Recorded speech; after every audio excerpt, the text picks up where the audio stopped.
Now, while we introduce ourselves, go and let us know what you're reading, writing, or creating tonight.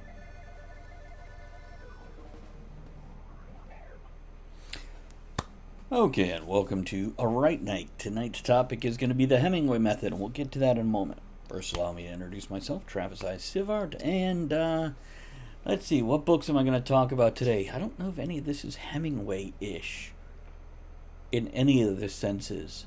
So, I just guess I'll go with Journal of a Stranger is a series that I wrote that's a diary of a time traveler over, I don't know, 75,000 years or so, past, present, and future. Now let's go and let these other incredible writing fiends introduce themselves. Robert, let's start with you. Hey, I am Robert Turk, author, game designer. That's me. You can find my stuff at wicked-clever.com. And Aaron? All right. Hi, Aaron Kennedy, author of Persona Non Grata, first of the Ships of the Valor series. Been a technical writer for 25 years, jack of all trades, electrician, heating and air conditioning. I do a little bit of it all. Yep. That's awesome. Now, Raven just said in the chat, I just finished ghostwriting contract number 26, so I'm celebrating, and that's fucking awesome. Oops, I swore. Yeah, I used a big good one job. too. Yeah, it's a weird title for a book, but it sounds interesting. That's actually a great title for a book. Can't tell you what book it is. Actually, contract number 26 would make an interesting title. And Jules says, I'm at work stocking supplies. I'm writing labels on bottles. Here's what I'll say. It's all writing. Yeah, it counts. Writing. Yeah. That's also a great name for a book too. Writing labels on bottles? Writing labels on bottles. That would be under the Hemingway method, I think. Writing labels on bottles. It also gets you kicked out of grocery stores, apparently. Yeah. Anyhow. I always tell people that Amazon doesn't like it when I show up at the warehouse to sign my books. That's why they have to buy it from me in person, because then I can sign it. Otherwise, I got to go to the warehouse, and yeah, they kick me out. See, I go to friggin' Books A Million, and I sign Alan Dean Foster's books. So much better. There you go. I mean, I'll sign any book that somebody brings to me. I don't have to have written it. If they want my signature on it, why not? Checks, that's another story entirely. Wait. Somebody else's name on those. On what? On checks. Checks. Like if somebody brings me a check to sign, nope, I'm not signing that. I'm sorry. I must have blanked out on it because it's been so long since anybody's used a check except for something from a government or a cereal box. Yeah.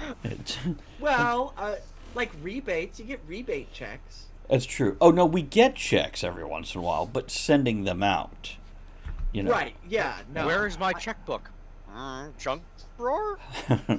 I know where mine is. It's under the corner of the couch so I don't go chunk when I'm shoveling that huge thing of ice cream.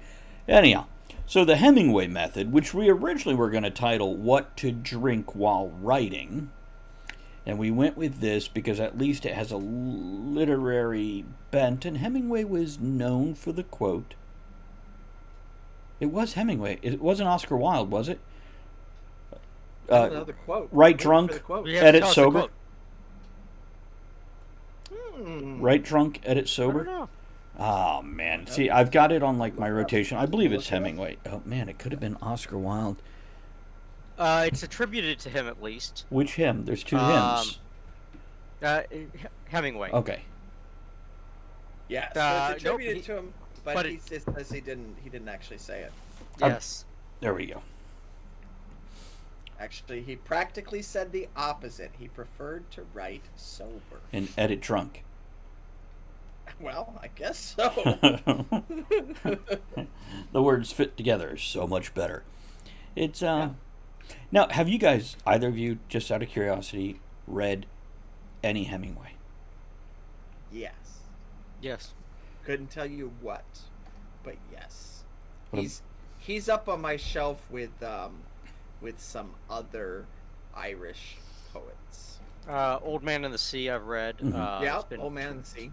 Been 20 years since I've read it though. So is there any... and I believe... Go ahead. But it's been, I believe I was drunk when I read it. So. So is college. See, Oh, no. Hey, I didn't graduate college 20 years ago. That's much more recent. Yeah. I think I read that one when I was a junior in high school. I also think I was drunk when I read it. No. Strangely enough, the stuff they make you when you're the classics they make you read when you're in high school, you're not going to appreciate till you're older. Things Right. like Moby Dick and whatnot. Not. You're not. Which is, they got to stop that. I tell you something I did enjoy in high school. They made us read The Good Earth. Are you familiar with this one at all? You guys should check this out. Basically, it's the story of a poor Chinese farmer and his wife, and she's kind of plain and all that. Oh. And then he rises to success to the point where he even's like a ruler of the area or the land, and he has, concubines. But I just remember the scene about the wife in the field as she's pregnant, and she waddles to the house, gives birth, swaddles the baby, and goes back out to the field to work. Yep. I do remember this one now. In the end, and it just, even in 9th or 10th grade when I've read it, I'm like, this is an incredible book. And I remember in 9th grade reading Watership Down, and 12th graders like, oh, are you reading for so-and-so's class? And I'm like, no, I'm reading this because I like it. And they're like, right. Okay, you're one of those. But anyhow, so the Hemingway method, in the reference we're making here, whether it's more myth or fact, is drinking while writing. And by the way, Raven says, read For Whom the Bell Tolls by Hemingway. And Jewel asked, did Hemingway write Farewell to Arms? I would have to Google it, but it sounds right. You know what? I'm just going to pull up, what did Hemingway write? Let's just see all of Hemingway. Farewell to Arms is him, 1929. I remember it well when it came out. And yes, I do know that Hemingway is an American writer, but he is on my shelf with Irish poets. Because it feels like whiskey. Because it feels like that's where he belongs, right? Understandable. I haven't actually read any of his, though I do either purchased or have it in my wish list, one of his audio books, figuring I should get one of his under my belt. Yeah. But I'd like... Does he read it himself? He is very much an audiobook kind of guy. Friggin' pipe, drinking, friggin' just kind of let it roll in the background on a lazy afternoon kind of deal. That would be okay. It's I'm curious about it because there's a reason they're the classics, and sometimes that reason is because there wasn't a lot out in that. Well, let's look at Bram Stoker, Dracula. That is not popular because it's an incredible piece of literature. It's popular because it was groundbreaking and not a lot like it out there. Right. And I would say the first half of the book is pretty solid literature. I enjoyed it a lot more when I got it on audiobook, and different voice actors did the different characters for the different diaries, and then it was a much better and easier experience because now you felt the character. And without him, you'd have you wouldn't have Game of Thrones if you didn't have Bram Stoker, because he set the tone of having the different POV characters. Okay, he popularized it for his era, but I mean, a lot of storytelling before that time was done first person. I mean, storytelling itself is often first person. Oh no, absolutely the first person, but the jumping from point of view to point of view to point of view to point of view to give you a more comprehensive picture is what I'm referring to. See, and this is what it's like if we were all drinking and trying to write. We never stay on one topic. We wander back and forth. Right. So let's shift us back towards that. First of all, do you gentlemen drink while writing? Yes. So I misunderstood the topic. So I'm going to throw it out there. And actually, yes, but not often alcohol. Okay. So I drink tea when I'm writing, at least during the day. I am more prone to drink whiskey if I am doing what I call slog writing Mm-hmm. or editing. And for me, slog writing is if I just have to sit at my computer for hours and hours and hours and write 100 descriptions for rooms or monsters, or it's almost technical writing, but you still have to be tapped into that creative side of your brain to make the descriptions, and I hate doing it. So I will sip whiskey to kind of smooth the edges off and get through that kind of writing. But if I'm actually doing creative writing, if I'm writing on a novel or short story, Mm-hmm. I will brew tea, and I will drink tea. And there's something about the ritual of making tea that puts me in the mindset to write. See, and So actually, Robert, that's actually what I don't think you misunderstood it at all, because I do want to discuss the reasonableness, hold on, the cat wants on my lap, but not really sure. There we go. I want to go back and forth between alcohol versus non-alcohol, because they do both have their place, as you just pointed out, depending what kind of writing you're doing. But what about you, Aaron? Well, so what I've got right here. This is it's a glass. It's a glass full of ice. It's got about that much Fireball, cheap cinnamon whiskey, there you go. and then it's topped off with ginger ale. It is a cocktail. There you go. It's got the alcohol hint is just enough to give you a little bit of warmth. What do you But- what do you call that, by the way? Is that called ginger balls? It could be, Okay. or I think it's- jingle balls. Spicy redhead. But so I'll sip these. I'll sip these all day long as I'm doing this. But in competitive shooting, alcohol is a performance enhancing drug. It slows the heart rate down, friggin' drops a lot of things out of the conscious mind and into the subconscious mind. So you're just tapping into a different resource. Now, should you mix guns and alcohol? No. I was gonna Is it say. effective? Yes. Okay.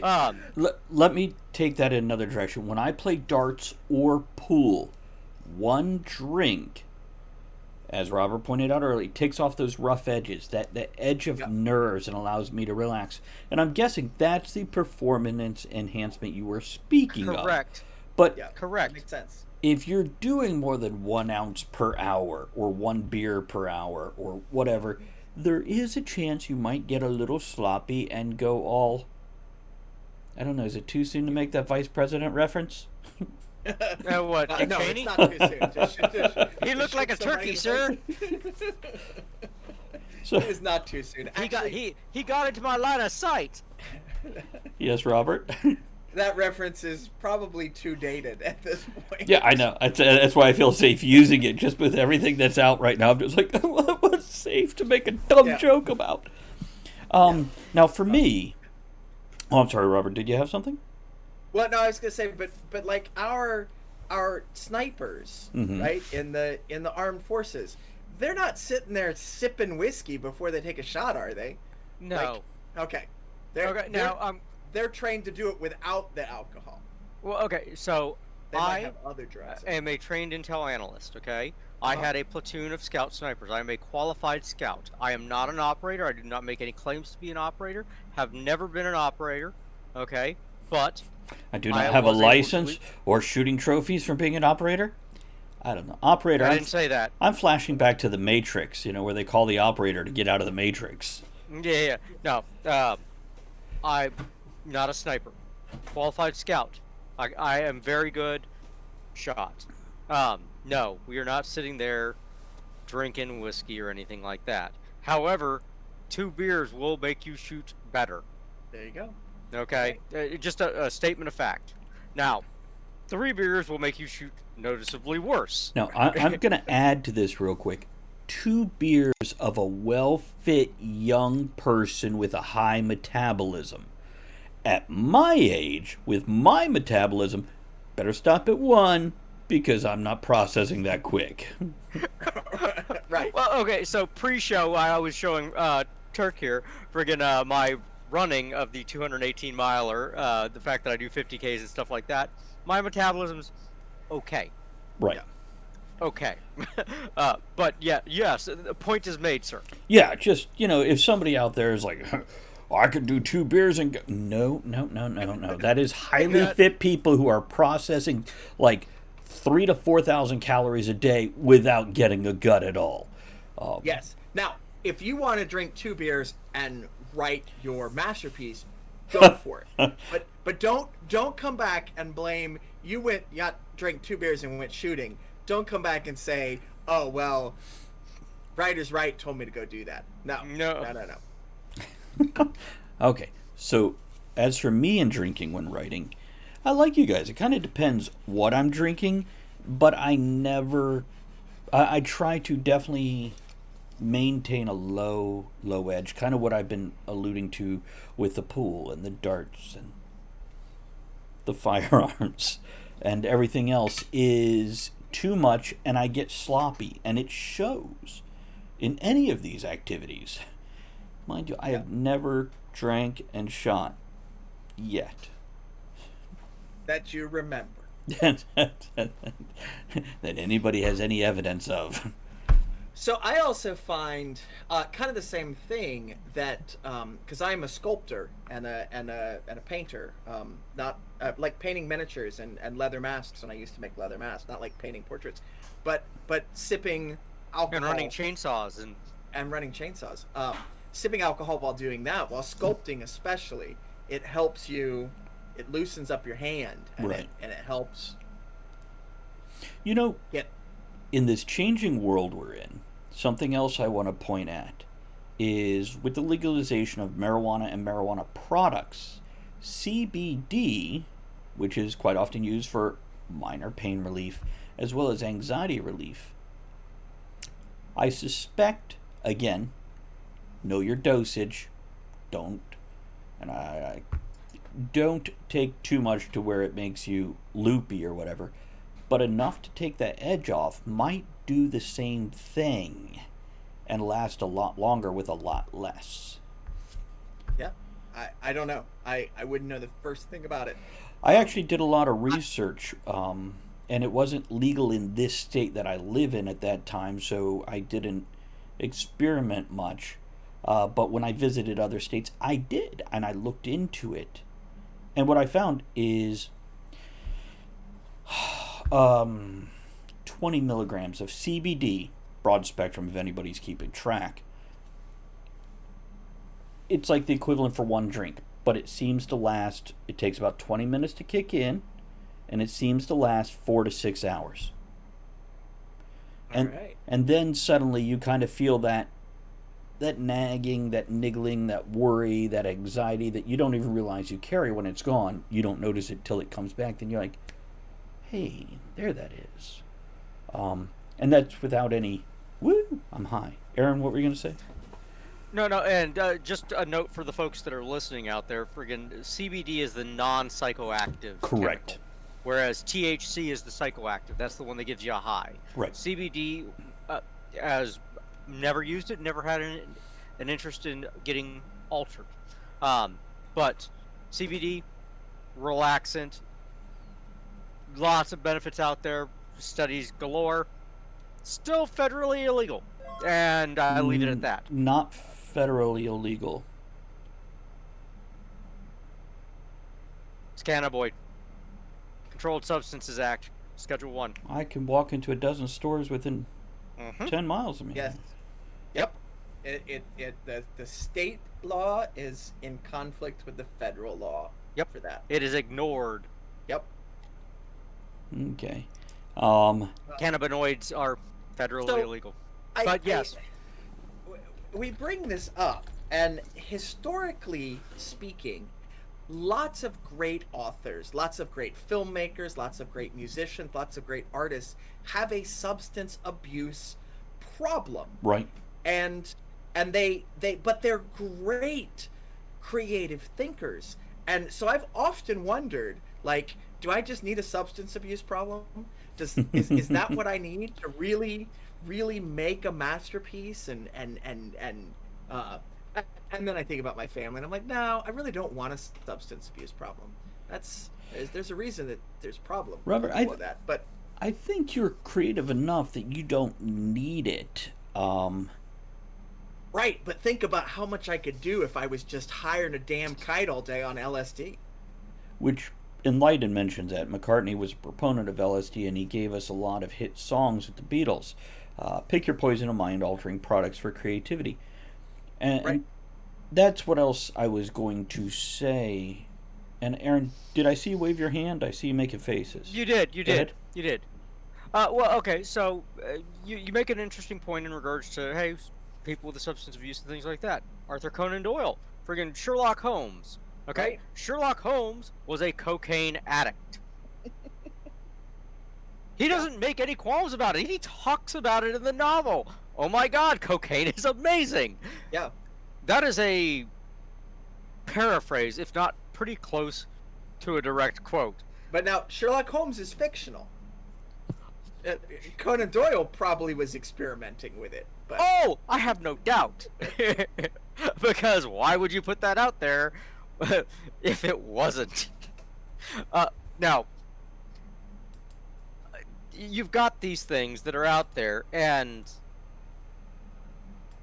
they're there, and it's one of those. Okay, hey, these guys that are doing this stuff. Han Solo was a drug runner for spice. I mean, these are all pieces of fiction and things like that. And I don't want to use the word counterculture because it's not counterculture, it's culture. It's people get altered to pursue creative arts. Whether it's alcohol, cannabinoids, friggin' things that are on the controlled substance lists, pipes, the smells, things that trigger things. The smell of a book is a triggering device. Pipe smoke. Friggin' I love the smell of or just opening a window to get the smell of outside. All of these things that trigger our senses or make our senses more hyper aware are there for a reason. right. Raven just brought up a really good point on the Twitch chat. Says, I think most creative people are battling ADHD, depression, PTSD, or anxiety, which comes with the territory of thinking deep thoughts. And if you are dealing with those things, I'm paraphrasing now, but if you are dealing with those things, it makes sense that you're going to turn to self-medication, not so much as a creative driver, but as a way to manage your demons that come with being a creative thinker. Something Andrea pointed out recently is she's listening to Craig Ferguson's kind of autobiography on audiobook, which is read by him, and she's enjoying it, and she's looking at his broken childhood, broken family, broken home, the rough shit he went through. And she's like, there's a lot of comedians that went through very bad things, and this feels right along with everything you just said there, Robert, that you were quoting and paraphrasing from Raven. Aaron, what do you have? So friggin' Turk made a couple great points in regards to the PTSD, or excuse me, Raven did in regards to the PTSD and all this. You go back to the late '90s, 2000s. Under Siege 2 with Steven Seagal. Great movie because it's so horrible, but it delivers exactly what you expect. There's a quote in there where you hired a madman to make things like that, and they go, "Well, sane people don't make things like this." It's the creative mind is what's required to make crazy things, and that's part of what we're looking at. Yeah. Yep. It is. Yeah. So when we're go ahead. Well, I was going to point out, like, this is my vice, right there. It is black tea, ginger, orange, peach. So if you're out there listening and you want something to get you in the mood to write, but you don't want to do LSD or cocaine or heroin like Craig Ferguson. Yeah, Actually, you can pick up some really nice teas. let me point this out. Part of all these things we're talking about, whether it's alcohol or nicotine or whatever, there is a routine that goes with it. There is a ceremony that goes with it. Preparing the ice, preparing the glass, opening that Ritual. bottle. Aaron mentioned, I think it was Aaron, mentioned opening windows, those smells coming in. These Yep. are all things to put you in a place. It's a form of meditation. So this is something you can look at when you're writing, making this tea. It's putting your head in that right place and that ritual of focusing on these are the steps I do to do that. I smoke a pipe, and that quite often helps keep me busy in the dips between writing impulses. So I don't get up and leave my table and go start cleaning a bathroom. Right? Well, and that's part of why I do it. It's one of those. If I'm sitting at my desk for too long, I will actively go look for stuff. Mm-hmm. And part of that ADHD thing, and I don't have ADHD. I'm not gonna. Wait, you don't But- have or you weren't diagnosed? I don't have. Okay, you've been I've tested. I've got other things wrong with me, but I don't have ADHD. I suspect I may, as well as somewhere on the autistic spectrum, but I've just never been to a doctor to check. And I asked about it recently, and my doctor's like, "Great, you'll have to go to this series of psychological." I'm like, "You were done talking." Right. Because it doesn't matter Right. at this point in time. I've built my coping mechanisms if it's there, and I can put If you are actually coping, right, that's the Oh, thing. yeah. If you're not, then you might Well- want to go through the right, or smoke another pipe. right. And- And for me, I am. I get up and go to my day job. I can sit down and write a novel in 3 hours. Wait, no, that's cocaine, not the coping. My bad. Takes 3 a while. hours. That's I come back with much shorter fingers. They're just like little bloody nubs. right. You gotta buy new keyboards. Waterproof. Zazzle. Sorry, Cap. I'm trying to get into the room behind me. Okay, so I'm kidding. I cannot afford cocaine on my salary. Even in the 80s when I lived in South Florida and was working 3 jobs, who the fuck? Thank you. Right. Thank you, Raven. Yeah. Thank It's you, like, Raven. why don't you cheat on your wife? Because I can't afford a mistress. What the hell are you talking That's about? right. It's Oh, that's why I got married, so I could quit taking them out. It's oh. what? So I had 2 other thoughts. One, Yes. This is really good heroin. And two, No, no. One, it's not only making the tea that keeps me writing, it's putting it in one of these, in a Tervis, because you can sip it, and this thing will keep it warm. Yeah. Specifically the Tervis brown. This will keep it warm for several hours. The other nice thing about drinking while you're writing or while you're sitting at your desk, tea is a diuretic, coffee is a diuretic. It's going to make you get up from your desk and at least walk to the bathroom Right. and back. And unless you're one of those extreme World of Warcraft players that has the catheter and all of that, but most of us writers can't afford that either. So It's true. yeah. So you will have to take those breaks when you're writing and drinking That's true. tea, or actually probably if you're drinking whiskey too. Yeah, it's a But- diuretic also. Yeah. Yeah, often causes dehydration when you know. So make sure you drink water while drinking diuretics, which is true. There you go. But yeah, Okay. Turvis is a vodka, great sir. brand. The catheter and bedpan, or you just get. You can get those big bird trays you put underneath bird cages, like big parrot cages, and then just don't wear pants, and you just have to wash it out every couple days. Yeah, but what are you like? Then you have to have a standing desk, or I mean, No, you like, just have, is there- don't have a cloth chair. right. Is there a chair with a hole in it? All Is the that ones like we a- had at school, remember those? A hard plastic with the holes in them, like it was drains for kids that were gonna pee themselves. I mean, with a with a wrench or whatnot, you can just steal a toilet from a from a restroom on a friggin' road stop, We've got and then use that as a chair. There you go. John from Conquest Publishing says he likes adult diapers, but that's because John is really old. So Oh, he's been writing and illustrating for a long time. Okay, so. I'm going to tangent here. I work with a young lady who Please. is pregnant, and she says, I have a weird question for you. I'm like, just the kind of question I always like. She's like, so we were going to do the baby shower, and they have a game where you melt different candy and chocolate bars in a diaper, and then people have to guess what candy bar it is by sniffing it. She's like, what do you think about this game? I'm like, well, I'm kind of fucking amused. And then I started suggesting which one. She's like, Snickers. I'm like, no, not Snickers. The peanuts give it away. You want something that you can have very distinctive by smell. For example, you could not use Almond Joy because the coconut's just a dead giveaway what that is. Right. Now, where I'm going with this is John says, I like adult diapers. I'm just picturing the baby shower, but at the other end of the age spectrum. well, no, okay, now, and I'm just remembering buying diapers, going, "Fuck! Why would you waste that kind of Right? money on a game?" Right? Diapers can be expensive. That's a fair they point. Get expensive. Yeah. Why would Right.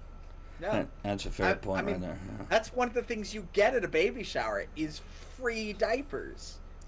And it's not because you're going to use them to melt candy bar. First of all, diapers are expensive. Second of all, that's a waste of a candy bar.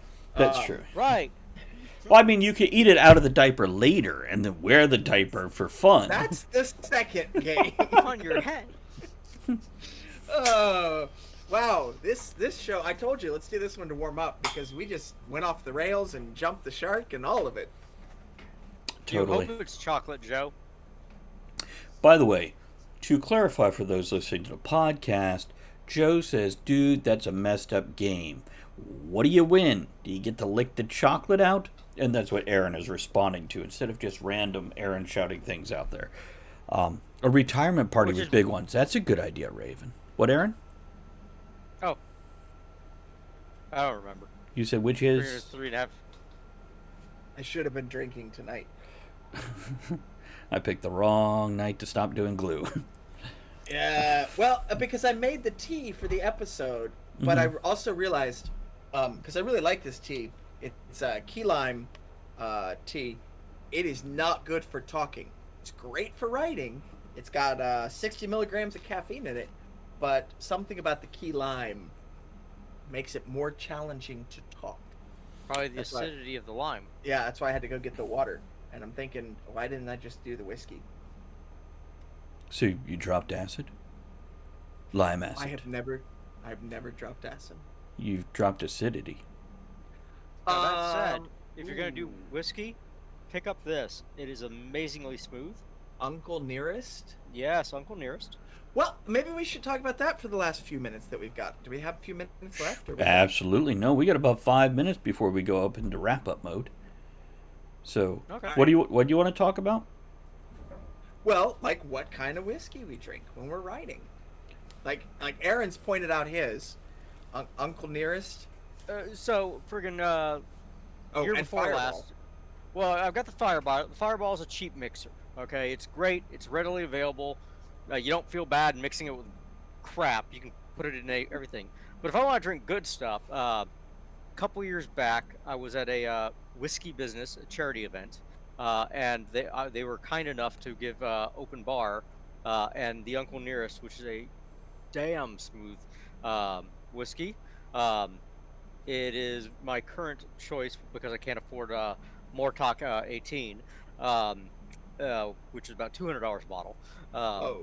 Yeah. Well, friggin', my son's not gonna get an inheritance because I will have drank it all. But he can light my casket on fire and keep his house warm forever. Yeah, I would say so.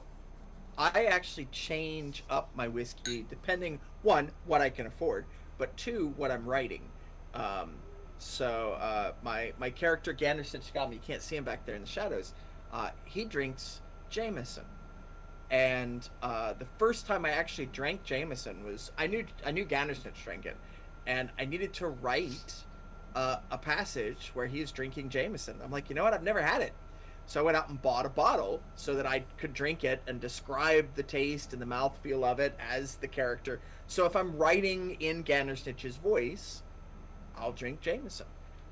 If I'm just writing and I want to be mellow to write, it's usually Jack Daniels. That's actually one of my favorites.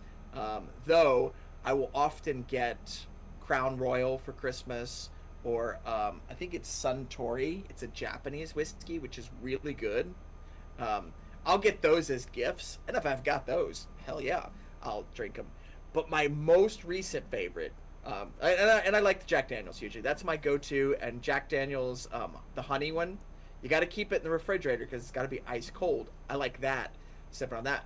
But I discovered the peanut butter whiskey, Screwball peanut butter whiskey, and it's delicious. Give it a try. I'm now There's your thinking for the adult diaper game at the retirement party, instead of chocolate bars, maybe you could just pour different whiskeys into diapers and try to figure which one it is by smell. Yeah. Shut your whore mouth. You might be able to wring it out of those little blue things. Blue. Yeah, I think you should just use like mashed up vegetables. Like what was that? That was cream spinach. What was that? That was squished. That's a different game where you're blindfolded and you have to taste different baby foods and see if you can guess what you're eating. Oh, I was thinking old people food, but baby food would work too. It's the same Tomato, stuff. tomato. Yeah. Yep. Huh. Up, drink your drinks. You know they have like loot crates that have whiskey in them, like samplers of the month. They come with a little friggin' bottles about yay big. Yeah, I almost did one of those whiskey advent calendars this past year. I didn't know months only had 3 days in them. But yeah. Very good. I have nothing more. Okay. I have nothing more. Do we have some closing thoughts on this topic? Did we have a topic? There was a topic in here somewhere. Was there a topic? I don't know. We talked about Hemingway and drinking. Hemingway, he had a kick-ass beard too, right? He had an okay beard. Oh, okay. I mean, it was before friggin' mustache wax was invented, so I... No. Mustache wax was invented like in Egypt. He killed himself. He did. So, with a shotgun. Right. He may have been drinking during that, and it may have improved his accuracy from what Aaron is saying. Is this too soon? Yeah. But Hemingway shooting himself, I think that one... if that's a spoiler to you folks, sorry. That's... no. But yeah, he did have a crazy closing thoughts. Mm-hmm. Yeah. Closing thoughts. I think it's not even so much what you're drinking. It's finding that ritual, finding that whatever it is that you do to put yourself in the frame of mind to write what you need to write or want to write. For me, it's making tea, and it puts me in that frame of mind. So I make the tea and I sit down with my tea, and it's time to write. And going through the steps preps my brain to tap into that creative muse and start writing words. If it's the whiskey or the wine or the cocaine or whatever to take the edge off that gets you into that creative frame of mind to write, great. And if you need a couple of beers before you go shooting, maybe rethink that choice. But a couple beers before you sit down and write, go for it. Aaron?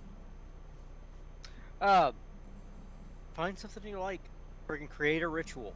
Doesn't matter what the ritual is, but something that's going to key the mindset to get you in that modality. And whether it's sit down and prep the thing, and go from there. Open the window, make the pipe, sit, type, reread the previous works, and just be ready. There you go. Think you guys said it all well enough. Not much more I need to add. Let's wrap this up, and we'll catch you again soon, folks. Say goodbye to the crowd. Bye, crowd. There we go. And I'll do the outro. Before we go, I want to remind everyone that you can email us at rightnightshow@gmail.com. That's right with the W, night with an N, show@gmail.com. To let us know your thoughts on the show's topics, suggest other topics you'd like to hear us discuss, or just have a message read out on air to someone in your life. Thanks to everyone for supporting the show by downloading the podcast, sharing it on social media, grabbing some shirt stickers and mugs from bit.ly/tavern merch, or barware patches and hats from bit.ly/tavern merch too. That's bit.ly/tavern merch or tavern merch followed by the number 2. Thanks to everyone who joined us live at twitch.tv/Travis Tavern Talk, and everyone who supports the tavern by subscribing, hosting, throwing bits, raids, and most of all, commenting.